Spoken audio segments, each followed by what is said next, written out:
explicando o que é a volatilidade e como ela pode ser medida no mini índice. Bem-vindo ao canal Realizar Investir. No vídeo anterior falamos sobre alavancagem. Nesse vídeo rápido o tema é volatilidade. E o que é volatilidade? É a intensidade e a frequência da oscilação do preço de um ativo. Oscilação é o quanto o preço varia. Intensidade é a medida do tamanho dessa variação. E frequência é a medida de tempo em que ocorreu a variação.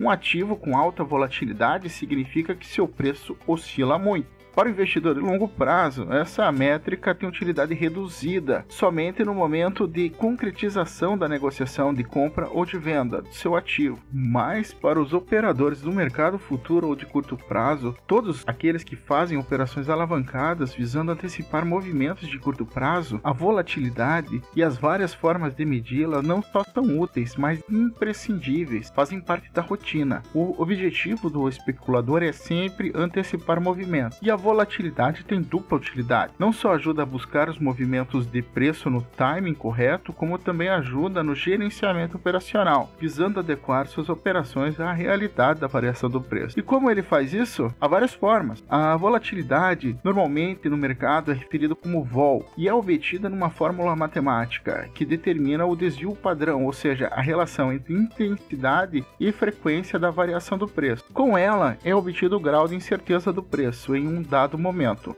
Parecido com o cálculo da posição do elétron dentro do átomo, dado pelo princípio da incerteza da física quântica. Embora pareça complexo, não tem nada demais. A rigor, o que se busca medir com ela é o preço no decorrer do tempo, o passado, o futuro e presente da variação do preço. Quando se mede o passado, estamos falando da volatilidade histórica. Quando se mede o futuro, estamos falando da volatilidade implícita. E quando se mede o momento atual, a volatilidade propriamente dita, o que realmente está ocorrendo nesse momento, mede-se o presente. E estamos falando da volatilidade real. Mas para seu conforto e comodidade, as plataformas em geral facilitam a vida do operador. Há indicadores técnicos que fazem essa conta automaticamente. São chamados de osciladores. Eles dão ao operador uma ideia de até onde o preço pode ir num dado movimento, mostrando os pontos onde ele possivelmente tende a mudar de comportamento. Funciona como um instrumento de navegação para determinar os pontos estratégicos. Temos o IFR, que é o índice de força relativa,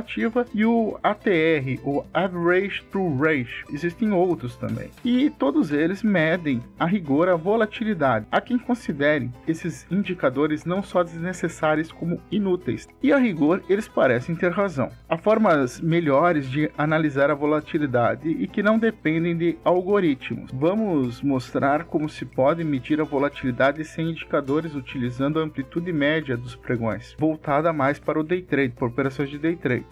Vamos aqui focar em compreender corretamente a volatilidade média, enquanto variação entre a máxima e a mínima de um dia de pregão. Como já vimos, a volatilidade é a intensidade, a amplitude da oscilação do preço num determinado período de tempo. Quanto o preço variou no tempo e no espaço. Isso é muito abstrato e teórico. Vamos mostrar como isso funciona na prática, com o nosso mini índice. Vamos agora abordar aqui uma forma simples de medir a volatilidade enquanto amplitude entre a máxima e a mínima de um ativo num determinado dia de pregão. No caso, nosso ativo será o mini índice. Essa vol é mais útil do que se supõe. Além de muito simples de calcular, é a mais importante para operações de day trade, pelo menos no meu modo de ver, pois permite ao operador ter uma visão geral do que esperar num determinado dia de pregão. Por exemplo, imagina um operador se preparando para o pregão do dia 27 de julho de 2021 e ele não quer encher sua tela de indicadores. Como que ele pode calcular? Ele vai ter que fazer uma média simples. Primeiro vai abrir o gráfico do diário para medir a amplitude das barras. Então ele irá notar que nos últimos 6 pregões as barras do diário estão sobrepostas, formando uma lateralidade, como se o preço estivesse preso numa faixa de oscilação. Daí ele mede o tamanho das barras, a amplitude de pontos entre a máxima e a mínima desses pregões anteriores. E então ele coloca tudo numa tabela. No quadro cinza está calculado o número de pontos entre a máxima e a mínima dos dias. Para saber a média, primeiro ele soma tudo, depois divide tudo por 6, que é o tamanho da base da amostragem. Fazendo a conta, ele descobre que a média é de 1.600 pontos. Dentro dessa faixa de oscilação de preços, ele observa que houve 2 dias com volatilidade acima da média e 2 dias com volatilidade abaixo da média e 2 dias também com volatilidade na média. As menores volatilidades foram de aproximadamente 1.000 pontos e as maiores foram de mais ou menos 2.000 pontos. E em 2 dias o preço ficou próximo à média. Então, por aproximação, e é sempre tudo uma questão de aproximação, para facilitar o gerenciamento de risco, ele precisa ser simples. A amplitude de 1.500 pontos parece uma referência média muito adequada. E para que serve isso na prática? Permite estabelecer os possíveis pontos de inflexão, regiões de suporte e resistência, mas vamos ficar aqui somente com a questão do gerenciamento de risco operacional. A partir de agora, iremos começar a entrelaçar as coisas. No primeiro vídeo falamos de alavancagem e agora estamos falando de volatilidade. Existe uma razão para isso. E agora acabamos de medir a amplitude entre a máxima e a mínima dos últimos pregões. Agora precisamos juntar tudo para as coisas começarem a fazer sentido. Por que isso é importante? Porque sabendo medir o grau de alavancagem e a volatilidade média dos últimos pregões, o nosso operador agora tem 2 instrumentos para fazer um bom gerenciamento de risco de maneira precisa, eficiente e muito simples. Como? Vamos agora explicar isso. Como a alavancagem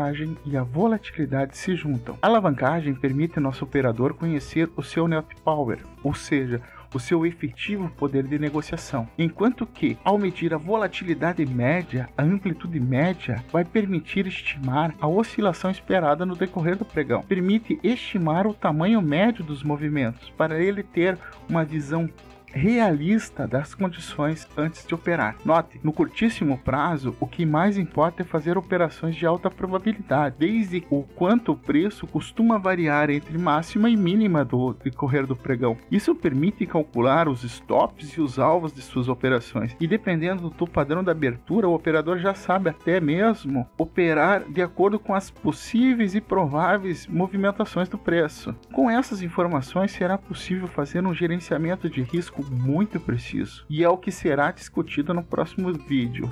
Se gostou, dá um like, compartilha. Se estiver interessado em ir mais a fundo sobre o tema, ative o sininho para ser avisado sobre o próximo vídeo que tratará sobre gerenciamento de risco. Forte abraço, fui!